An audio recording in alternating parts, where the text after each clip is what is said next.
राज्यपाल संतोष कुमार गंगवार ने उत्तर प्रदेश के फरीदपुर में कृषक कल्याण गोष्ठी में लिया हिस्सा। कृषि क्षेत्र में नवाचार पर दिया बल, अन्नदाताओं और व्यापारियों से किया संवाद। झांसा के शपथ ग्रहण कार्यक्रम में शामिल हुए स्वास्थ्य मंत्री इरफान अंसारी। कहा, बिहार की तरह झारखंड में भी डॉक्टरों को मिलेगा डायनेमिक एसीपी का लाभ। सांसद निशिकांत दुबे ने देवघर में शिवरात्रि में निकलने वाली शिव बारात को लेकर आयोजन समिति पर लगाए गंभीर आरोप। बोले, फिजूल खर्ची पर रहेगी नजर, होगी ऑडिटिंग। और साहिबगंज के उधवा पक्षी आश्रयणी केंद्र में बर्ड वॉक का आयोजन। विद्यार्थियों को पक्षियों की विभिन्न प्रजातियों के बारे में दी गई जानकारी। जैव विविधता के संरक्षण पर बल।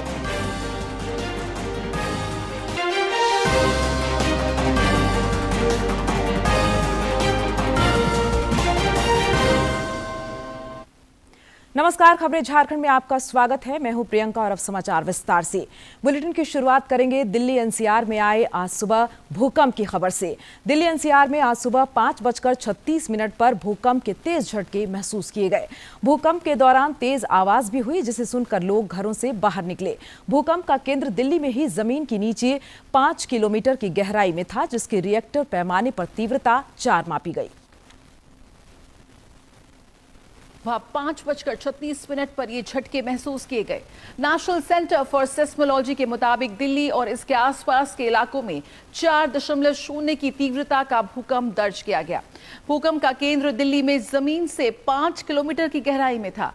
अब तक भूकंप में किसी भी तरह के हताहत होने की किसी की खबर नहीं है। दिल्ली, नोएडा, गाजियाबाद और गुरुग्राम समेत अलग अलग इलाकों में भूकंप के झटके महसूस किए गए। दिल्ली पुलिस ने भी एक्स के जरिए उम्मीद जताई कि सभी लोग सुरक्षित हैं।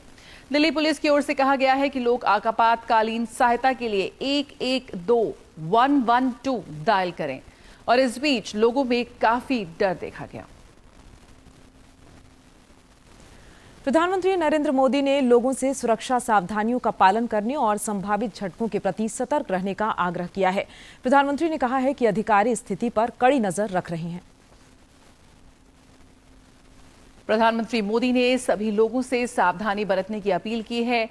उन्होंने सोशल मीडिया प्लेटफॉर्म एक्स पर लिखा कि दिल्ली और इसके आसपास के इलाकों में भूकंप के झटके महसूस किए गए। मैं हर किसी से अपील करता हूं कि सुरक्षा सावधानियों का पालन करें, सतर्क रहें। अधिकारियों ने स्थिति पर नजर बना रखी। राज्यपाल संतोष कुमार गंगवार ने कृषक हित और कृषि विकास के लिए कृषि क्षेत्र में नवाचार को बढ़ावा देने पर बल दिया है। उत्तर प्रदेश दौरे के क्रम में फरीदपुर में कृषक कल्याण गोष्ठी को संबोधित करते हुए श्री गंगवार ने कृषि विकास और किसान कल्याण की प्रतिबद्धता दोहराई। इस दौरान उन्होंने अन्नदाताओं और व्यापारियों से संवाद भी किया तथा उनका हौसला बढ़ाया।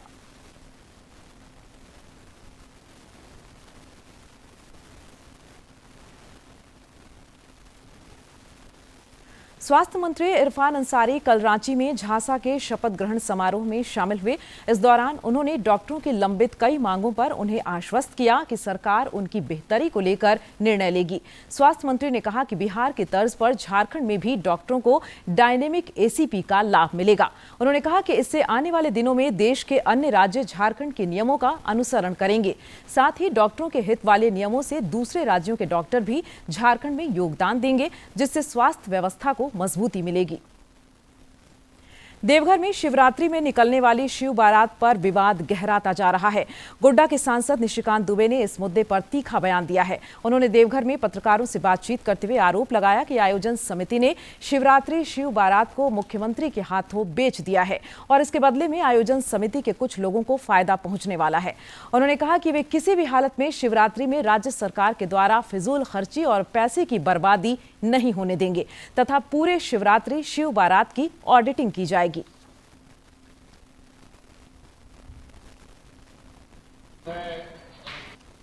कि ये झारखंड सरकार का पैसा है, आम आदमी का पैसा है, इसकी बंदरबांट नहीं होगी, इसकी मैं गारंटी देता हूं। और ये सारे वीडियो जो है लोकायुक्त को और सारे वीडियो जो है हाई कोर्ट को मैं सबमिट केंद्र सरकार की महत्वाकांक्षी योजना प्रधानमंत्री ग्राम सड़क योजना से कई क्षेत्र गुलजार हुए हैं। गढ़वा जिला के भंडरिया प्रखंड में प्रधानमंत्री ग्राम सड़क योजना के तहत पक्की सड़क बनने से लोगों का जीवन सुगम हो गया है। रिपोर्ट।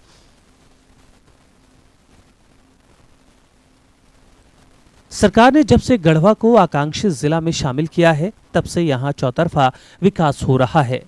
इसी के तहत भंडरिया प्रखंड में भी प्रधानमंत्री ग्राम सड़क योजना से पक्की सड़क का निर्माण हुआ है, जिससे स्थानीय लोगों का जीवन आसान हो गया है। साथ ही स्कूली बच्चों के भी आवागमन की परेशानी दूर हुई है।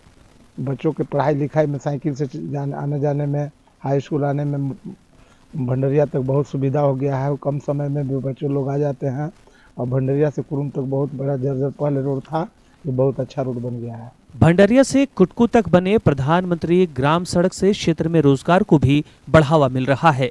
अच्छी सड़क बनने से आवागमन बढ़ा है और दुकानों में ग्राहक भी पहुंच रहे हैं, जिससे दुकानदार खासे खुश हैं।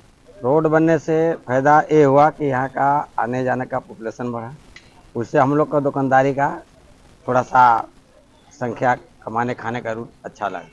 ग्रामीण कार्य विभाग गढ़वा के कार्यपालक अभियंता धर्मेंद्र कुमार ने बताया कि भंडरिया प्रखंड क्षेत्र में पुरानी सड़कों का नवीनीकरण भी किया जा रहा है और सड़कों का जाल बिछाया जा रहा है, ताकि क्षेत्र का तेजी से विकास हो सके।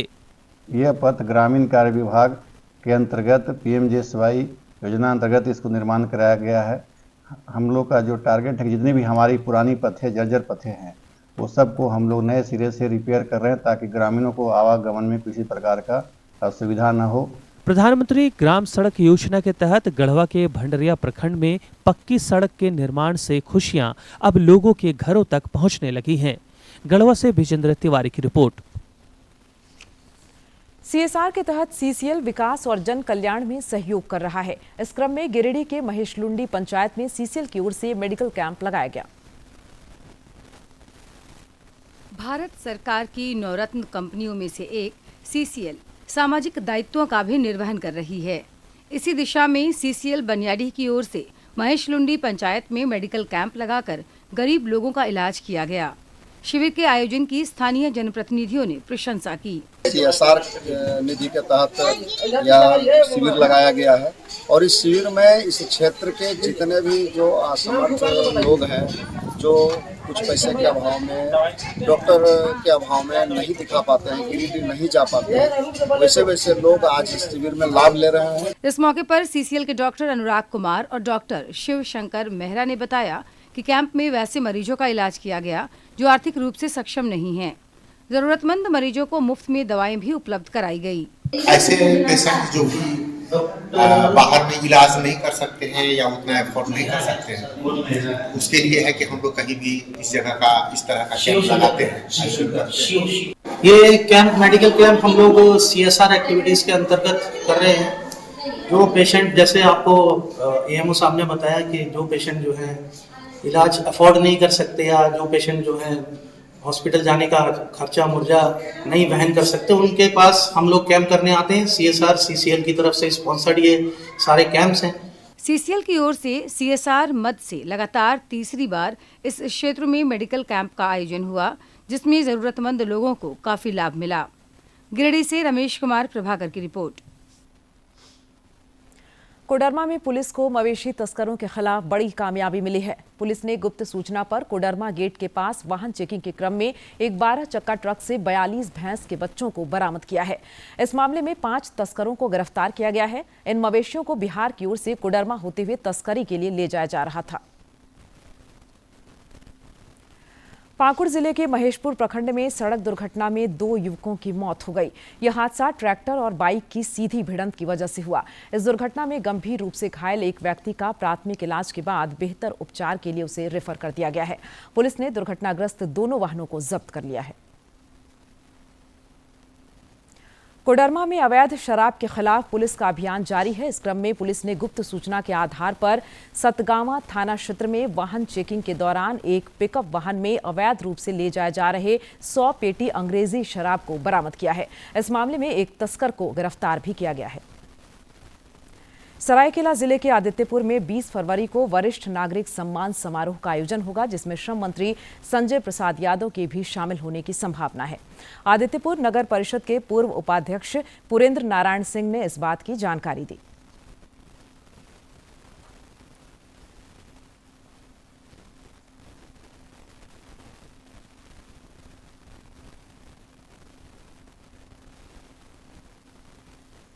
वरिष्ठ नागरिकों को माननीय मंत्री के कर कमलों द्वारा जन सहयोग से गिफ्ट दे करके उनको सम्मानित किया जाएगा। आदित्यपुर में कल Jharkhand legal and development organisation जलाढ़ो की बैठक हुई। इस दौरान अधिवक्ता ओम प्रकाश को दोबारा अध्यक्ष चुना गया। प्रदूषण की रोकथाम पर उपाय सुझाने के लिए एक हाई लेवल कमेटी का भी गठन किया गया। 3 तरह का पॉल्यूशन है, पानी में भी पॉल्यूशन है, हवा में भी पॉल्यूशन है, और आपको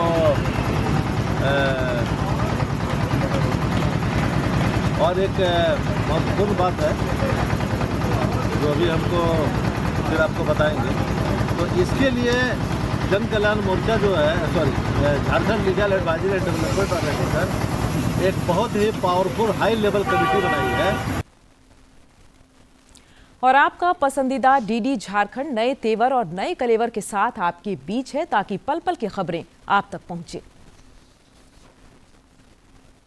आपका अपना पसंदीदा डीडी झारखंड, गांव से लेकर कस्बों और शहरों तक की है धड़कन। सटीक, विश्वसनीय और तेज खबरों का भी है आईना। राजनीति के मंच से सत्ता के गलियारों तक, खेत से खलिहान और मनोरंजन से इंफोटेनमेंट तक, खेल के मैदान से रंगमंच की खबरों तक, सब कुछ देखिए हमारे प्रादेशिक समाचार में हर रोज दोपहर 12:30, शाम 6:30 और 7:30 बजे, सिर्फ और सिर्फ डीडी झारखंड पर। और अब बात प्रयागराज महाकुंभ की। प्रयागराज में चल रहा महाकुंभ एक भारत श्रेष्ठ भारत और समावेशी भारत का जीवंत प्रतीक बन गया है। महाकुंभ में कल 1,49,00,000 से अधिक लोगों ने आस्था की डुबकी लगाई। अब तक यहां करीब 53 करोड़ श्रद्धालु त्रिवेणी संगम में पवित्र स्नान कर चुके हैं। एक रिपोर्ट। प्रयागराज में जारी दिव्य और अलौकिक महाकुंभ में श्रद्धालुओं का पहुंचना जारी है। महाकुंभ में पवित्र स्नान करने वाली स्नानार्थियों की संख्या 53 करोड़ के पास पहुंच गई है। रविवार को महाकुंभ में 1,49,00,000 लोगों ने स्नान किया, तो वहीं प्रयागराज में स्नान करने वाले कुल श्रद्धालुओं की संख्या 52,96,00,000 हो चुकी है। खुद यूपी के मुख्यमंत्री योगी आदित्यनाथ ने श्रद्धालुओं के उत्साह का अभिनंदन किया।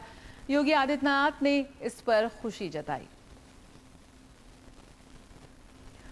उत्तर रेलवे ने नई दिल्ली रेलवे स्टेशन पर किसी भी अप्रिय घटना से बचाव के लिए उपाय किए हैं। रेलवे ने कहा है कि प्रयागराज जाने वाली सभी विशेष ट्रेनें प्लेटफॉर्म नंबर 16 से रवाना होंगी। यात्रियों का प्रवेश और निकास अजमेरी गेट की तरफ से होगा। यात्रियों से किसी भी अफवाह पर ध्यान न देने का आग्रह किया गया है। भारतीय रेलवे ने महाकुंभ के श्रद्धालुओं के लिए आज से 5 अतिरिक्त विशेष ट्रेनें निर्धारित की हैं। इसके साथ ही रेल मंत्रालय की ओर से यह भी स्पष्ट किया गया है कि प्रयागराज की ओर से जाने वाली सभी विशेष ट्रेनें प्लेटफॉर्म नंबर 16 से चलाई जाएंगी। साथ ही प्रयागराज जाने के इच्छुक सभी यात्री नई दिल्ली रेलवे स्टेशन के अजमेरी गेट की तरफ से जाएंगे और आएंगे। मंत्रालय ने यात्रियों से अफवाहों पर ध्यान न देने का भी अनुरोध किया है और उनसे किसी भी पूछताछ और यात्री सहायता के लिए हेल्पलाइन नंबर 139 पर संपर्क करने के लिए कहा गया है। इसके साथ ही रेल मंत्रालय ने यह भी स्पष्ट किया है कि सभी प्लेटफॉर्म से नियमित ट्रेनें हमेशा की तरह चलती रहेंगी। ये उपाय ज्यादा भीड़भाड़ वाले समय में भीड़ को एक प्लेटफॉर्म पर इकट्ठा होने से रोकने की दिशा में एक कदम है। मंत्रालय ने यात्रियों की सहायता के लिए नई दिल्ली रेलवे स्टेशन पर रेलवे पुलिस बल और राजकीय रेलवे पुलिस बलों की तैनाती भी बढ़ा दी है। उत्तर रेलवे ने प्रयागराज की ओर जाने वाले लोगों की अतिरिक्त संख्या को कम करने के लिए कल शाम 7 बजे तक 3 विशेष ट्रेनें चलाई। प्रयागराज की ओर जाने वाली नियमित ट्रेनों के अलावा शाम के समय की व्यस्ततम मांग को पूरा करने के लिए एक और विशेष ट्रेन रात 9 बजे रवाना हुई। गोड्डा सांसद निशिकांत दुबे ने मधुपुर के पिपरासोल में दिवंगत शिक्षक नेता संजय दास के परिजनों से मिलकर ढाढ़स बंधाया। इस मौके पर श्री दुबे ने कहा कि राज्य में विधि व्यवस्था पूरी तरह फेल है। उन्होंने आरोप लगाते हुए कहा कि पूरे राज्य में बांग्लादेशियों द्वारा आतंक फैलाने का प्रशिक्षण दिया जा रहा है। श्री दुबे ने घटना की एनआईए से जांच कराने की बात कही। उन्होंने कहा कि 72 घंटे के भीतर अगर अपराधी की गिरफ्तारी नहीं होती है तो भाजपा चरणबद्ध आंदोलन करेगी। कोई नहीं कर सकता, मेरे साथ जो हुआ। झारखंड में ये घटना यदि बढ़ी है और जो अभी 2-3 दिन पहले आया कि ट्रेनर आया और वो ट्रेनिंग दे के चला गया, वो पूरे संथालपुरा में झारखंड में ट्रेनिंग दे रहा है। और इस केस को मैंने चिट्ठी लिखी है कि ये सबसे फिट केस है जांच करने का। और एनआईए को मैंने कहा है, एनआईए को मैंने पत्र लिखा है कि एनआईए इसकी जांच करे, क्योंकि इसमें आतंकवादी घटना मुझे दिखाई देती है।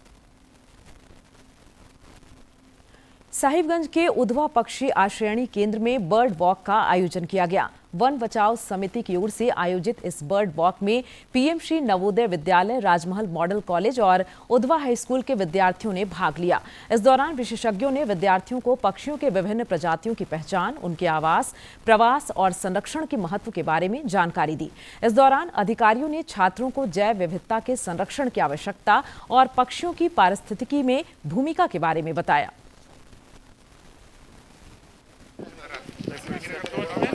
सवाल टाइप का देखिए, जैसे सामने जाएगा तो पत्ता दिखेगा। तो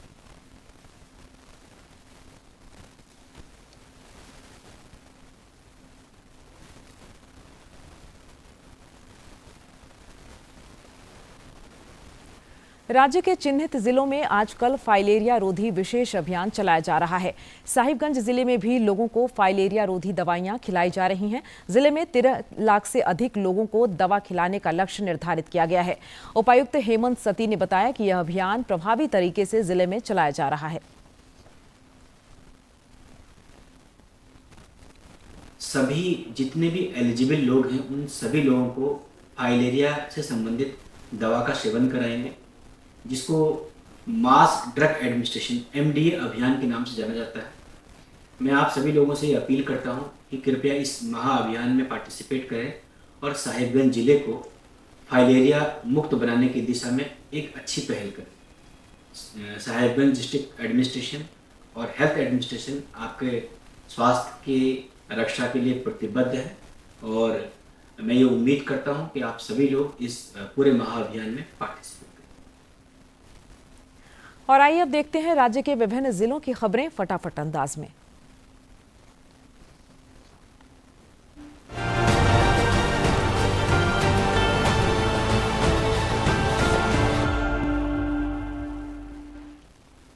केंद्रीय राज्य मंत्री और रांची के सांसद संजय सेठ ने सांसद निधि से ओरमांझी के चकला सरना टोली में चबूतरा एवं शेड निर्माण कार्य का शिलान्यास किया। इस दौरान स्थानीय लोगों ने श्री सेठ का अभिनंदन किया।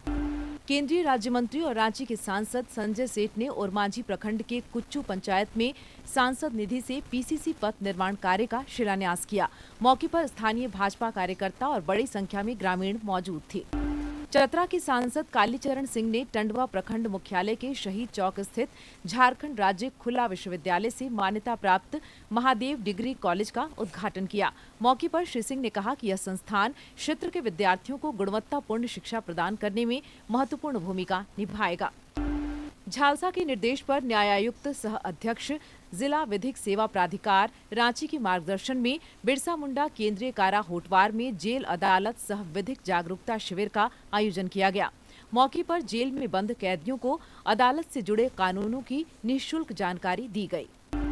भारतीय कृषि अनुसंधान परिषद की राष्ट्रीय कृषि शिक्षा एक्रीडिटेशन बोर्ड ने बिरसा कृषि विश्वविद्यालय के 5 नए कॉलेजों को मान्यता प्रदान कर दी है। इनमें तिलका मांझी कृषि महाविद्यालय गोड्डा, रविंद्रनाथ टैगोर कृषि महाविद्यालय देवघर, कृषि महाविद्यालय गढ़वा, बागवानी महाविद्यालय खूंटपानी चाईबासा और कृषि अभियंत्रण महाविद्यालय रांची शामिल हैं।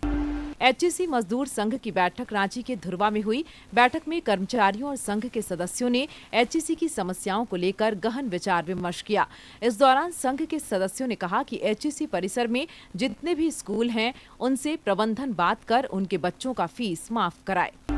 गढ़वा उपायुक्त ने समाहरणालय सभागार में मनरेगा, प्रधानमंत्री आवास और 15वें वित्त आयोग से संबंधित समीक्षात्मक बैठक की। इस दौरान उन्होंने योजनाओं को ससमय पूर्ण करने और योजनाओं के अंतर्गत उपलब्ध राशि को नियमानुसार जल्द व्यय करने के निर्देश दिए।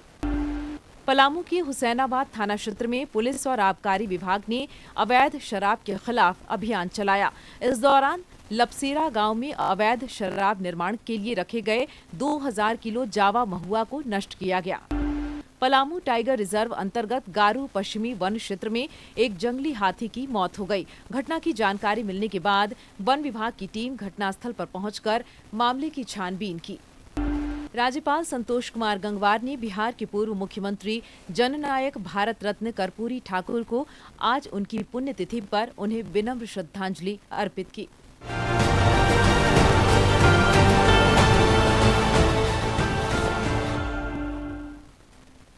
आगे बढ़ेंगे, रुक कर लेते हैं मौसम का। राज्य में एक बार फिर मौसम के करवट लेने के आसार हैं। मौसम विभाग द्वारा 19 और 20 फरवरी को राज्य के कुछ इलाकों में आंधी और वज्रपात को लेकर येलो अलर्ट जारी किया गया है। इधर फिलहाल तापमान में वृद्धि हो रही है। कई जिलों में अधिकतम तापमान 30 डिग्री सेल्सियस से ऊपर पहुंच गया है।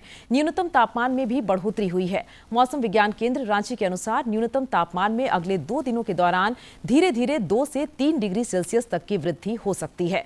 मौसम केंद्र के अनुसार आसमान आज साफ रहेगा। उसके बाद कल और परसों बादल छाए रह सकते हैं। पश्चिम बंगाल में आयोजित जूनियर नेशनल आर्चरी चैंपियनशिप में झारखंड ने मिक्स कंपाउंड इवेंट में रजत पदक हासिल किया है। इस स्पर्धा में कृष्णचंद्र और राज अदिति कुमारी की जोड़ी को फाइनल में महाराष्ट्र की टीम से हार का सामना करना पड़ा। झारखंड तीरंदाजी संघ की सचिव पूर्णिमा महतो समेत अन्य प्रशिक्षकों और पदाधिकारियों ने पदकवीर जोड़ी को बधाई और शुभकामनाएं दी हैं। मेदिनीनगर पुलिस लाइन स्टेडियम में शहीदों की स्मृति में अंतर्राज्यीय फुटबॉल टूर्नामेंट का कल से आगाज हुआ, जो 23 फरवरी तक चलेगा। इस टूर्नामेंट में आधा दर्जन से अधिक टीमें हिस्सा ले रही हैं। उद्घाटन मैच दिल्ली और नेपाल के बीच खेला गया। इस मौके पर पुलिस अधीक्षक रेशमा रमेशन समेत अन्य गणमान्य लोग मौजूद थे। सभी अतिथियों ने खिलाड़ियों से परिचय प्राप्त कर उनका हौसला बढ़ाया।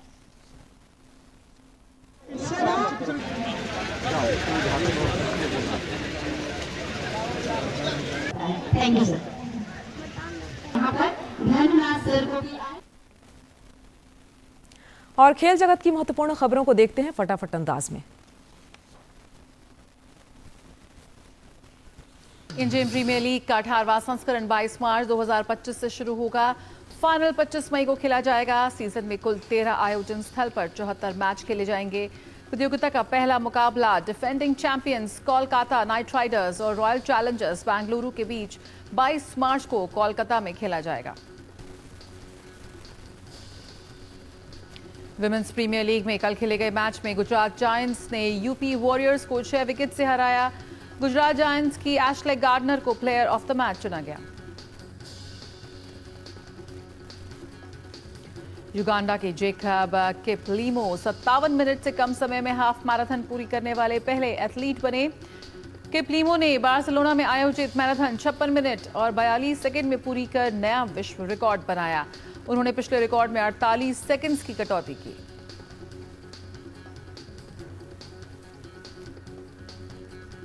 ब्राजील के टीनेजर होआओ फोंसेका टूर लेवल का खिताब जीतने वाले सबसे युवा दक्षिण अमेरिकी टेनिस खिलाड़ी बन गए हैं। फोंसेका ने अर्जेंटीना ओपन में खिताबी जीत दर्ज की। और अब बात कारोबार जगत की।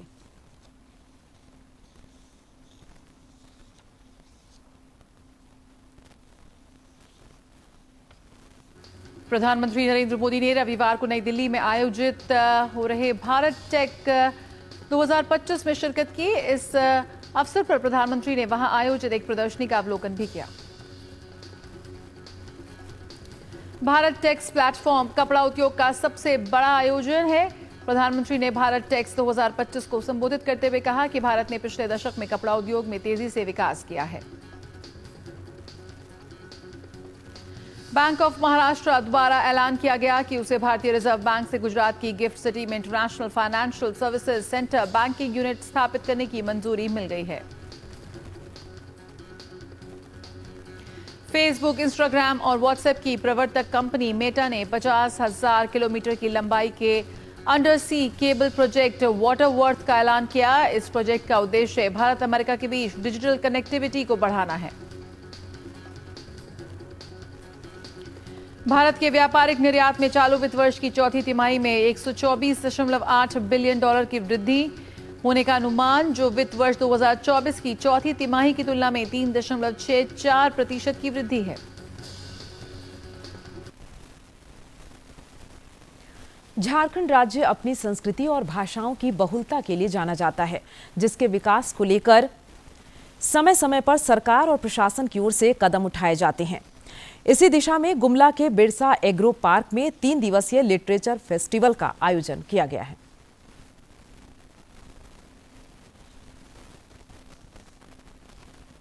झारखंड राज्य में जनजातीय भाषाओं की बहुलता है और इन भाषाओं में एक अलग ही मिठास नजर आती है। इनके विकास को लेकर सरकार लगातार प्रयासरत है। इसी को लेकर गुमला के बिरसा एग्रो पार्क में 3 दिवसीय लिटरेचर फेस्टिवल का आयोजन किया गया। उद्घाटन के दौरान उपायुक्त कर्ण सत्यार्थी ने इस पहल को सराहनीय बताया। बिल्कुल हम लोग यही आशा कर रहे हैं कि जो भी लोग एक्सपोज हो रहे हैं इस पूरी प्रक्रिया से, वो लोग उनमें ज़रूर सकारात्मक बदलाव आएगा और चाहे वो कोई भी डिसिप्लिन चूज करें, उसमें मेहनत करने की और ईमानदारी पूर्वक मेहनत करने की जो फीलिंग होता है, जो वैल्यू होता है, वो लोग इम्बाइब करते हैं। लिटरेचर फेस्टिवल के दौरान विभिन्न जनजातीय भाषाओं के विद्वान और क्षेत्रीय फिल्मकार शामिल हुए, जिन्हें मांदर और क्षेत्रीय कला से संबंधित प्रतीक चिन्ह भेंट किया गया। इस दौरान युवा साहित्यकार नीलोत्पल मृणाल ने साहित्यकारों को मुख्यधारा में लाने की बात कही। लेकिन हमने विचारकों को, राइटर्स को कभी नहीं बनाया जो यूरोपियन कंट्री में, वहाँ नोबेल प्राइज विजेता हो सकता है, राष्ट्रपति बन जाए, है ना। तो वो जो चीजें हैं उसको हमने बताया कि मास्टर साहब का काम है। तो इसको थोड़ा सा मुख्य धारा में लाना होगा। मुख्य धारा में इस तरह से लाना होगा कि अगर आप आज के युग के अनुसार उसको ग्लैमराइज नहीं करेंगे तो युवा उसकी ओर आकर्षित नहीं होगा। लिटरेचर फेस्टिवल के अवसर पर कई प्रकाशन समूहों की ओर से जनजातीय भाषा और अन्य भाषाओं से संबंधित बुक स्टॉल्स भी लगाए गए हैं, जहां पाठकों की भारी भीड़ देखी गई। सभी ने इस फेस्टिवल की सराहना की। इस तरह के आयोजन से हमें बहुत ज़्यादा प्रेरणा मिलती है आगे देखने की, लोगों को जागरूकता मिलती है कि कैसे साहित्य को लेकर के भी हम लोग आगे बढ़ सकते हैं। इस तरह के आयोजन से आप सोचिए एक बड़े लेवल पे आप जो नागरिक है उनके बीच में पढ़ने लिखने के प्रति जो एक जागरूकता है वो बढ़ती है। जो विचारों की दुनिया है, किताबों की दुनिया है, उनसे जो हमारा गुमला जैसा जो जिला है जो बहुत ही पीछे रह गया है, उनसे उनका परिचय होता है। क्षेत्रीय स्तर पर लिटरेचर फेस्टिवल का आयोजन एक सराहनीय पहल है, जिससे न सिर्फ स्थानीय संस्कृति संरक्षित होगी, बल्कि लोग अपनी माटी, अपना देश और अपनी भाषा के संरक्षण को लेकर जागरूक भी होंगे। गुमला से बलदेश प्रसाद की रिपोर्ट। प्रसार भारती ने OTT प्लेटफॉर्म के क्षेत्र में कदम रखते हुए हाल ही में वेव्स की शुरुआत की है। यह डिजिटल मीडिया और OTT दर्शकों को एक संपूर्ण इंफोटेनमेंट इकोसिस्टम देता है।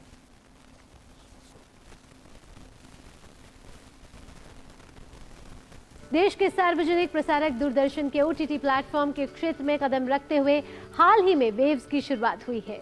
यह डिजिटल मीडिया और OTT दर्शकों को एक संपूर्ण इंफोटेनमेंट इकोसिस्टम देता है। अगर आपको भी चाहिए फ्री में शानदार कंटेंट, तो आज ही डाउनलोड करें। QR कोड के जरिए भी वेव्स ऐप डाउनलोड की जा सकती है। तो प्रसार भारती का नया OTT प्लेटफॉर्म वेव। और अब अंत में मुख्य समाचार एक बार फिर।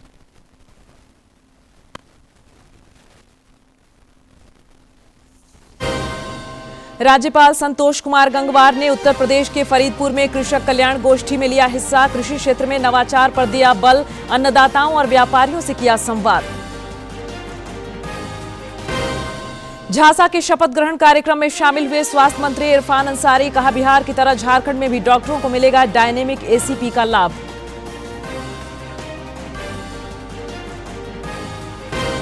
सांसद निशिकांत दुबे ने देवघर में शिवरात्रि में निकलने वाली शिव बारात को लेकर आयोजन समिति पर लगाए गंभीर आरोप। बोले, फिजूल खर्ची पर रहेगी नजर, होगी ऑडिटिंग। और साहिबगंज के उधवा पक्षी आश्रयणी केंद्र में बर्ड वॉक का आयोजन। विद्यार्थियों को पक्षियों की विभिन्न प्रजातियों के बारे में दी गई जानकारी। जैव विविधता के संरक्षण पर बल।